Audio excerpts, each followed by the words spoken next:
Anyway, guys, gusto ko lang mag-heart check tayo ngayon.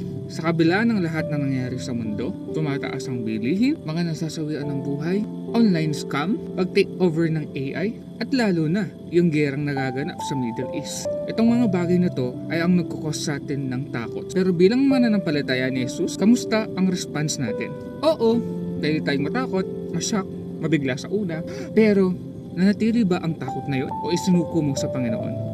I just want to remind you guys na sa kabila lahat ng nangyayaring bagay that's causing superficial fear, meron tayong Diyos na masasandalan.